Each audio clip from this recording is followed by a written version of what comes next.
Hezbollah और Israel के दरमियान जारी जंग के दौरान आज एक बड़ी पेशरफ्त हुई है। वो पेशरफ्त ये है कि शाम के इलाके कंतीरा पर इजरायली बमबारी शुरू हो गई है, जिसके नतीजे में काफी ज्यादा नुकसान हुआ है। उधर इजराइल ने शाम के अंदर हमले किए हैं, शाम के मुख्तलिफ स्ट्रैटेजिक पोजीशन को अटैक किया है। और अगर हम बात करें इजराइल और फलस्तीन के अंदर, तो इजरायली फौज की फायरिंग से अब छोटे बच्चे हलाक होना शुरू हो गए हैं। एक 14 साल का फलस्तीनी नौ उम्र लड़का इस वाक़े के अंदर शहीद हो गया है, जिसने पूरी सिचुएशन को तार तार कर दिया है। नाज़रीन ग्रामी, बात यह है कि जब से हिजबुल्लाह ने अपने ड्रोन इजराइल के अंदर भेजे थे, इजराइल काफी बुड़खलाया हुआ था। इजराइल ने उसके बाद अपना सी डोम यानी आयरन डोम का सी वर्जन लॉन्च किया, ताकि वो हिजबुल्लाह के टारगेट्स को अटैक कर सके, हिट कर सके। इसके अलावा यमन के हुसी बागियों को टारगेट कर सके। इसी बीच बड़ी खबर निकलकर सामने आ रही है कि इजराइल के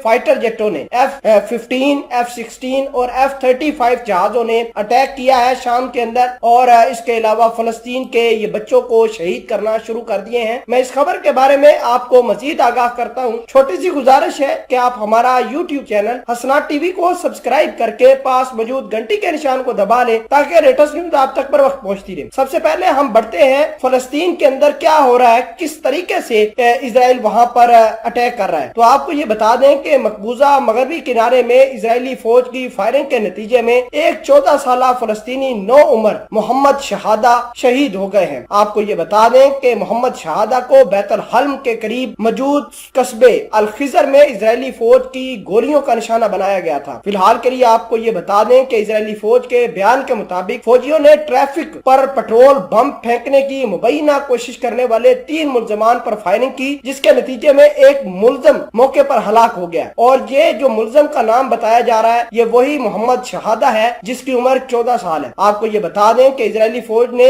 दावा किया है कि गुज़श्ता माह के दौरान इजरायली फौजियों पर 7 पेट्रोल बम हमले हो चुके हैं, और उन हमलों में ये लड़का भी शामिल था। फिलहाल के लिए ये जान ले कि इजरायली कानून के मुताबिक पथराव और पेट्रोल बम हमले जानलेवा कार्रवाइयों में शुमार होते हैं, जिसके जवाब में इजरायली फौज को फायरिंग करने की इजाजत है। इंसानी हकूक के ग्रुप अक्सर इजरायली फौज की ताकत के इस बेजा इस्तेमाल पर तनकीद का निशाना भी बनाते हैं। दूसरी बड़ी खबर यह है कि शाम के इलाकों पर अटैक होना शुरू हो गया है। इजराइल ने कंतीरा गवर्नरी के आसपास के इलाकों में बड़े बड़े हमले किए हैं, जबकि बाज जराए ने इन हमलों की तरदीद की है। आपको ये बता दें कि इजरायली हमलों से काफी नुकसान हुआ है, लेकिन कितने लोग मारे गए हैं, कितने जख्मी, अभी तक इसके बारे में भी कोई इतलात नहीं मिल रही। कंतीरा इजराइल की सरहद के करीब मुल्क के जनूब मगरब में वाक़या है। यहाँ पर होने वाले मुबैना इजरायली हमलों में गैर मामूली नुकसान पहुँचाने की इतलात भी मिल रही है। नाज़रीन ग्रामी, ये मामला ऐसे वक्त में पेश आ रहे हैं जब हिजबुल्लाह ने